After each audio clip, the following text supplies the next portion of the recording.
Shalom, saudara-saudaraku yang dikasihi Tuhan. Pertama, tentu saya menyampaikan terima kasih kepada Gereja Betani Indonesia. Melalui Mas Tony, saya diberi kesempatan untuk berbagi tentang pengalaman hidup saya bersama Tuhan dalam acara Kuasanya Tak Terbatas atau disingkat dengan KTT. Sebelum lebih jauh saya menyampaikan kisah tentang perjalanan hidup saya bersama Tuhan, izinkan saya memperkenalkan diri dulu.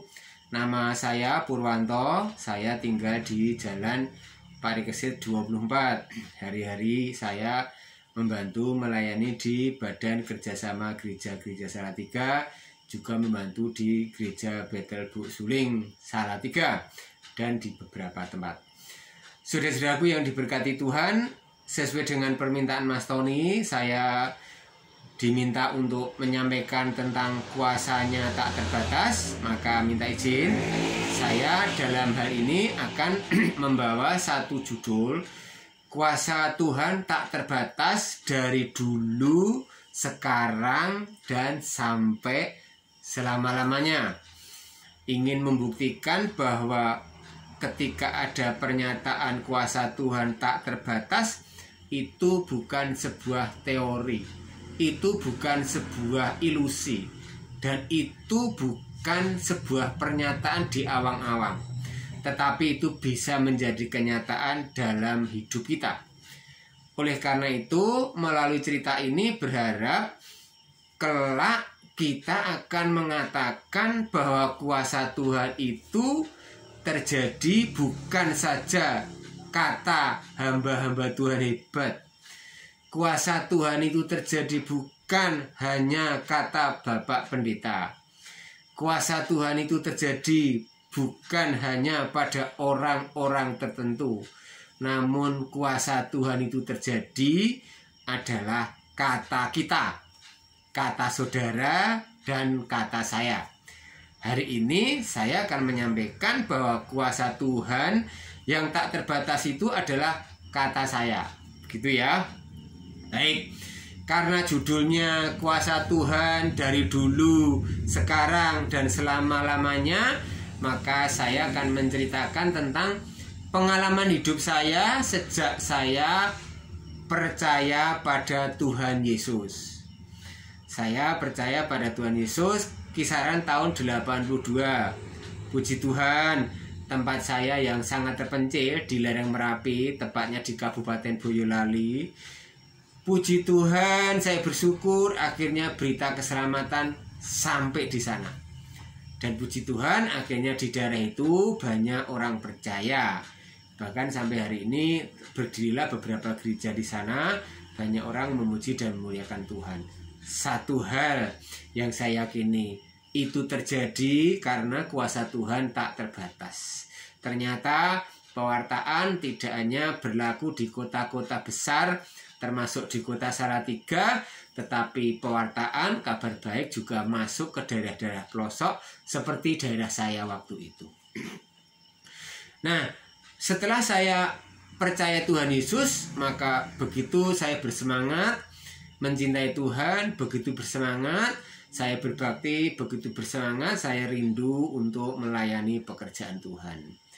Nah, mengapa saya bersemangat melayani Tuhan? Mengapa saya bersemangat mencintai Tuhan? Yang menarik adalah ketika saya percaya Tuhan Yesus, ada sebuah janji yang disampaikan bahwa hanya percaya Tuhan Yesus saja lah orang itu diselamatkan. Ya, yang paling menjadi rema dalam hidup saya, Yohanes 3 ayat 16, karena begitu besar kasih Allah akan dunia ini, sehingga ia mengaruniakan anaknya yang tunggal, supaya setiap orang yang percaya tidak binasa, melainkan beroleh hidup yang kekal. Nah, ini menarik bagi saya karena seandainya saya tidak percaya Tuhan Yesus, maka nampaknya impossible saya bisa masuk kerajaan surga. Mengapa? Karena dosa-dosa yang saya perbuat. Tetapi karena Yesus hadir mengampuni dosa itulah, maka saya bisa menjadi bersemangat, memiliki keyakinan yang teguh bahwa sekalipun saya dosa, oleh karena dosa saya sudah diampuni, saya percaya ketika mati masuk surga. Itu hal pertama yang saya kira saya nyatakan bahwa kuasa Tuhan itu tak terbatas. Yang kedua, Bapak Ibu Saudara yang diberkati Tuhan, saya mau cerita tentang kehidupan pendidikan saya. Seperti saya bilang bahwa saya tinggal di daerah pegunungan pelosok, jauh dari perkotaan. Lingkungan kami lingkungan yang sangat sederhana, sehingga waktu itu nggak ada orang yang bercita-cita setelah lulus SMA kuliah. Itu tidak ada. Tapi saya bersyukur punya bapak, sekalipun bapak saya itu orang kuno, orang desa, tidak tahu apa-apa, tapi dia punya pemikiran yang menurut saya luar biasa.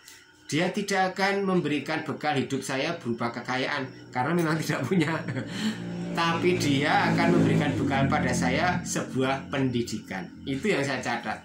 Maka sekalipun saya hidup dalam lingkungan keluarga yang tidak punya, mengapa tidak punya? Ya, keluarga saya tidak sekedar tidak punya uang. Uang tidak punya, harta tidak punya, kedudukan tidak punya. Bahkan Bapak Ibu, sejak saya SD kelas 1, saya sudah ditinggal ibu saya. Bisa dibayangkan ya, SD kelas 1 sudah ditinggalkan ibu, itu berarti saya boleh dibilang kehilangan semuanya. Kehilangan kasih sayang, kehilangan supporter. Ketika saya mau maju kan seharusnya seorang ibu memberikan support. Tapi waktu itu saya sudah kehilangan seorang ibu yang seharusnya bisa memberikan support bagi kehidupan saya. Tapi saya bersyukur saya punya Tuhan yang luar biasa, yang selalu menolong saya. Justru pada saat kondisi seperti itulah saya lalu menggantungkan hidup saya pada Tuhan. Sekolah SMP saya lalui, SMA saya lalui, dan setelah mau lulus SMA, nah itulah pergumulan saya. Apakah mungkin saya bisa melanjutkan kuliah? Itu kan pertanyaan. Sedangkan secara ekonomi tidak mungkin. Secara matematika dunia tidak mungkin saya bisa kuliah. Tapi saya punya semangat yang tinggi pada Tuhan. Saya harus bisa kuliah. Kenapa? Karena saya punya Tuhan yang berkuasa. Nah, keyakinan itulah saya tunjukkan. Dengan cara apa? Setiap malam saya datang ke gereja menyembah Tuhan, memohon belas kasihan Tuhan. Di tengah-tengah keheningan malam, setiap saudara-saudara kami sudah menikmati indahnya malam dengan mereka beristirahat, tapi saya sempatkan datang pada Tuhan, bertekuk lutut di bawah kaki Tuhan. Satu hal yang kuminta, saya harus bisa kuliah. Saat itu begitu Bapak Ibu yang diberkati Tuhan. Dan puji Tuhan, ada keajaiban yang luar biasa. Sebelum saya lulus SMA, saat itu sudah diterima di sebuah perguruan tinggi negeri dengan jalur PMDK. Nah, itu menambah keyakinan saya bahwa ini adalah cara Tuhan. Ini adalah jalan Tuhan yang sudah dibuka kuncinya. Dan saya yakin saya bisa kuliah. Itu saja yang di benak saya. Hari-hari saya jalani, saya lalui. Akhirnya singkat cerita, lulus SMA, waktunya ngikuti masuk perguruan tinggi, saya ikut. Dan saya bisa masuk, dan saya bisa kuliah untuk beberapa saat. Nah, pertanyaan selanjutnya adalah, apakah saya nanti bisa lulus kuliah ini sedangkan orang tua saya tidak punya? Ya, maksud saya, ibu saja sudah tidak ada. Dan yang mengenaskan lagi, saya semester 1 waktu itu, tahun 91, bapak saya nyusul ibu saya pulang ke rumah bapak. Praktis saya seorang yatim piatu dan tidak punya bapak dan tidak punya ibu. Artinya, kuliah saya harus berjalan dengan kekuatan Tuhan. Tentu saya tidak mungkin merepotkan kakak-kakak saya karena mereka sudah punya urusan dan tanggung jawab masing-masing. Tapi saya punya Tuhan. Nah, saat itulah selama dalam kuliah saya lagi-lagi menggantungkan diri pada Tuhan. Saya bertekuk lutut di dalam Tuhan. Saya menyembah Tuhan, memohon Tuhan. Dan apa yang terjadi, keajaiban terjadi dalam hidup saya. Saat itu ada yang namanya beasiswa Super Semar. beasiswa zaman itu mohon maaf tidak seperti beasiswa zaman sekarang dengan mudah ya. Donatur ngasih beasiswa, negara ngasih beasiswa, kampus ngasih beasiswa, orang-orang dermawan ngasih beasiswa. Kalau dulu tidak sebanyak itu, tidak segampang itu. Mohon maaf, hanya orang-orang yang khusus, orang-orang yang istimewa, orang-orang yang pilihan saja yang bisa diberikan beasiswa Super Semar. Pilihan dari mana? Dari kecerdasan, dari tingkah laku, dari sikap, tindakan, dan seterusnya. Itu dinilai secara komprehensif. Dan puji Tuhan, saya salah satunya yang lolos dari proses penilaian itu, dan akhirnya saya mendapat beasiswa Super Semar. Waduh, waktu itu betapa berbunga-bunga hati saya ya, karena saya mendapat topangan dana sehingga bisa meluluskan kuliah saya nanti. Itu yang menjadi keyakinan saya. Namun apakah sudah cukup? Oh belum, karena kebutuhan kuliah itu tidak hanya beberapa ribu waktu itu, ada banyak yang harus saya keluarkan. Maka puji Tuhan, saya diberikan hikmat dari Tuhan, diberikan jalan dari Tuhan. Saya diberi kesempatan oleh dosen menjadi asisten. Saya diberikan kesempatan oleh percetakan Andi Offset. Waktu itu saya menjualkan buku-buku rohani, majalah Bahana, saya tekuni. Saya diberi kesempatan oleh redakturnya bisa menulis di majalah Bahana. Saya diberi kesempatan beberapa orang untuk ngelesi dan berbagai-bagai kegiatan yang muaranya apa? Untuk menopang kuliah saya. Karena dari berbagai kegiatan itu pada akhirnya mendapatkan uang. Dan puji Tuhan, singkat cerita saya bisa selesai kuliahnya. Dan istimewanya Bapak Ibu ya, saya orang desa, orang nggak punya pengalaman, tidak pernah les ya, atau kemudian banyak kegiatan, harus mencari uang sendiri, banyak kegiatan gereja, banyak kegiatan masyarakat. Tapi Tuhan kasih keistimewaan. Saat itu saya sempat dinobatkan sebagai mahasiswa berprestasi tingkat universitas. Dan ketika saya dimajukan ke tingkat nasional, luar biasanya Tuhan kasih berkat saya menjadi mahasiswa berprestasi tingkat nasional nomor 6. Nah, itu saya melihat keajaiban Tuhan, kuasa Tuhan yang benar-benar tak terbatas untuk seorang saya, yang adalah orang desa, orang sangat tidak punya pengalaman, dan tidak punya apapun. Tetapi saya punya Tuhan yang berkuasa, dan kuasanya itu tak terbatas. Itu yang kedua yang saya ingin sampaikan, Bapak Ibu, saudaraku ini berkati Tuhan. Selanjutnya setelah saya lulus kuliah, perjalanan bekerja. Zaman itu pun mencari pekerjaan juga tidak mudah. Apalagi kalau tidak punya koneksi. Nah, bisa dibayangkan saya orang desa, siapa koneksinya? Kan tidak punya. Tapi lagi-lagi saya punya Tuhan. Dan hebatnya Bapak Ibu, beberapa saat setelah kuliah saya langsung bisa bekerja di Surabaya. Beberapa saat bekerja saya langsung dijadikan sebagai kepala bagian waktu itu. Tapi karena satu dan lain hal saya merasa tidak cocok dengan pekerjaan itu, akhirnya saya resign dari Surabaya dan pergi ke Jakarta bekerja di sana. Dan hebatnya di sana Tuhan juga bekerja. Selama 1 tahun saya bekerja berapa kali naik pangkat? 3 kali naik pangkat. Itu artinya apa? Artinya kenaikan gaji saya adalah sampai 3 kali dalam kurun waktu 1 tahun. Nah, itu kalau bukan Tuhan tidak mungkin itu terjadi.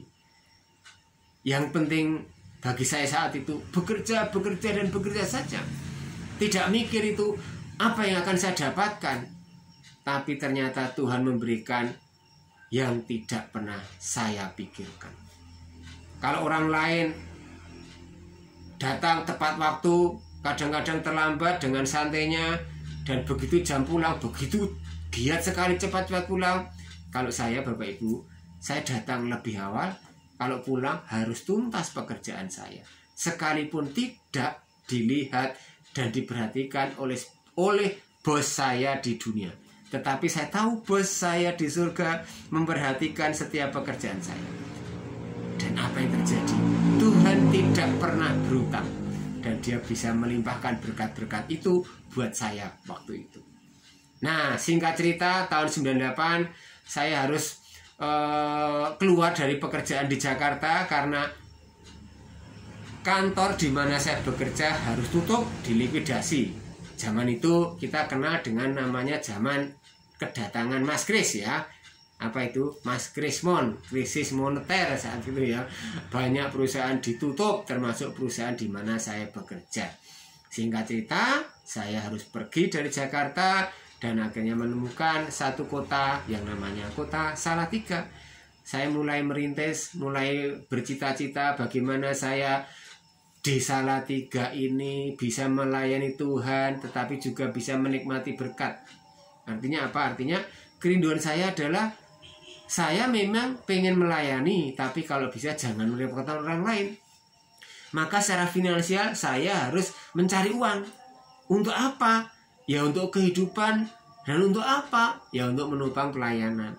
Dan puji Tuhan, Bapak Ibu yang diberkati Tuhan, akhirnya dalam perjalanan hari ke hari Tuhan terus menolong dan membuka jalan sedemikian rupa sampai akhirnya saya bergabung di BKGS, sampai akhirnya saya bergabung di gereja Bethel Buk Suling.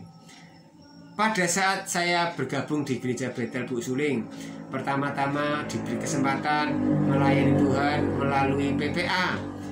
Saya jadi mentor, koordinator usia, sampai akhirnya jadi koordinator PPA, dan sampai akhirnya ditunjuk sebagai komisi sampai sekarang.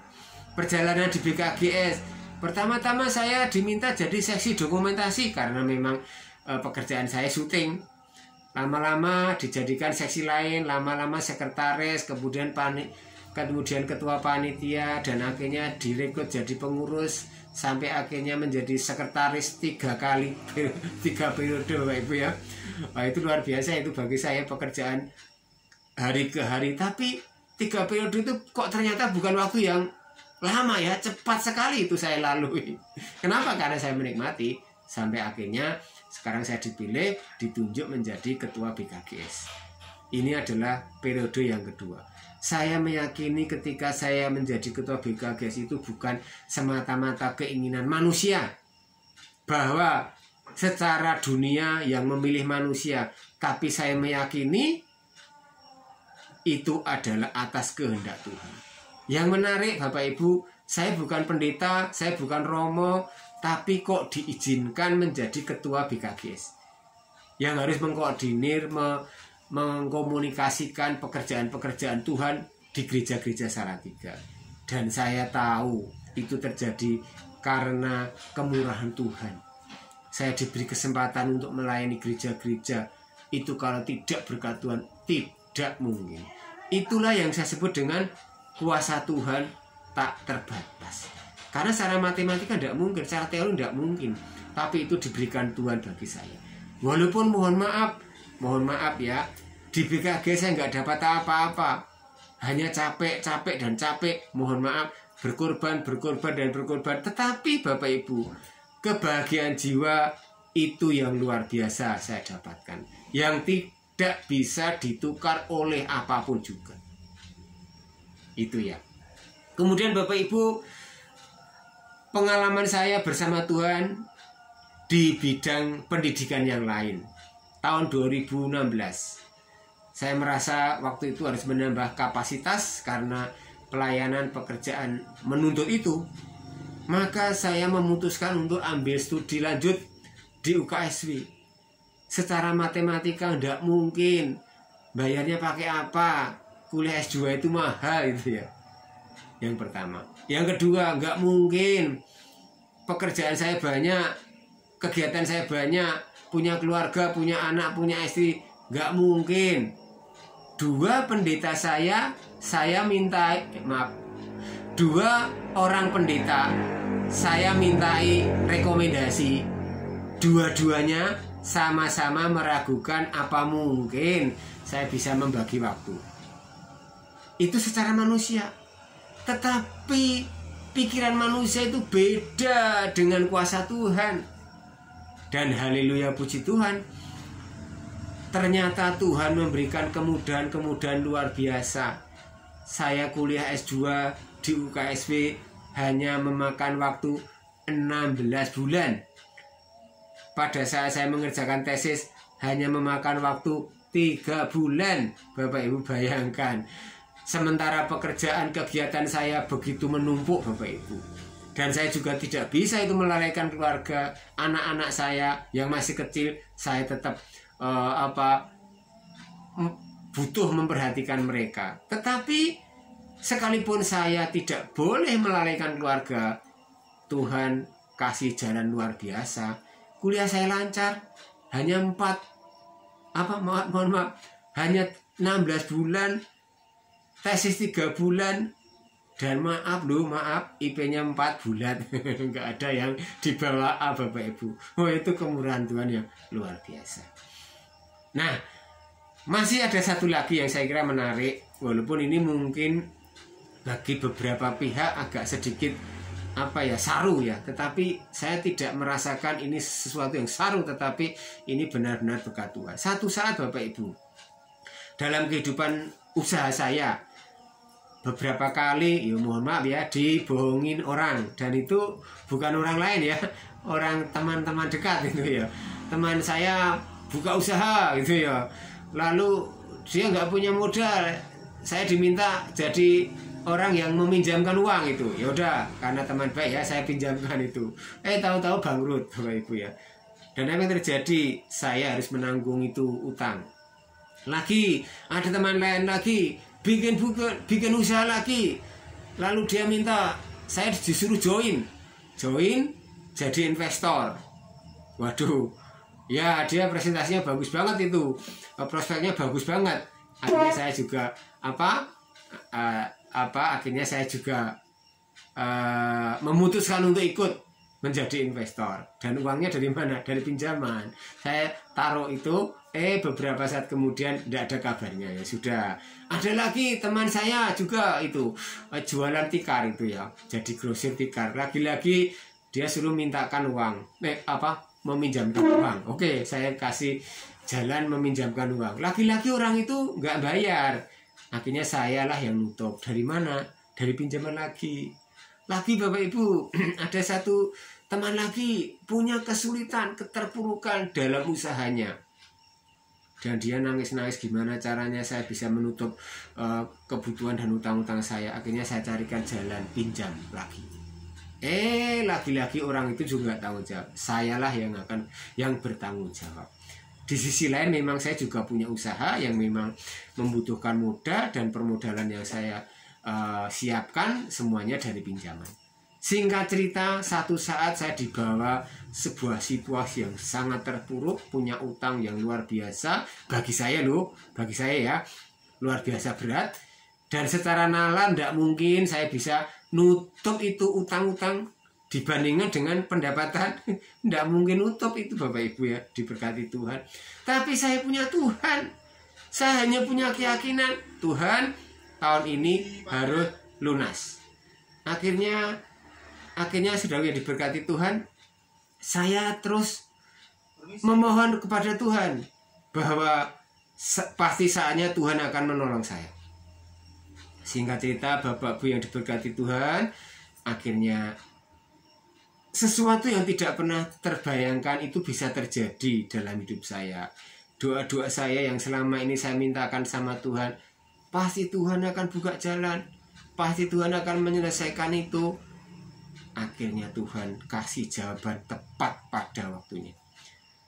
Bapak Ibu yang diberkati Tuhan, saat itu ketika saya punya utang, selalu bunganya tinggi.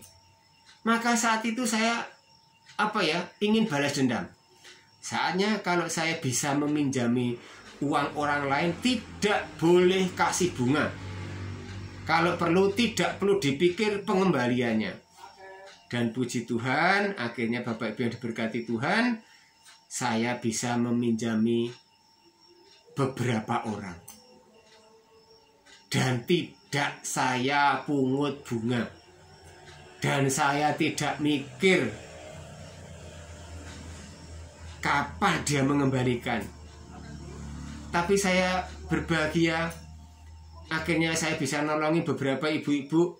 Akhirnya bisa jualan nasi, jualan angkringan, ada jualan kembang, ada jualan snack. dan beberapa orang lagi dengan saya support, ya tidak semuanya tentunya ya, mereka juga punya usaha ya, saya support dengan uang pinjaman dari saya tanpa bunga, dan saya tidak mikir itu kapan kembali. Sampai sekarang pun saya tidak mikir itu.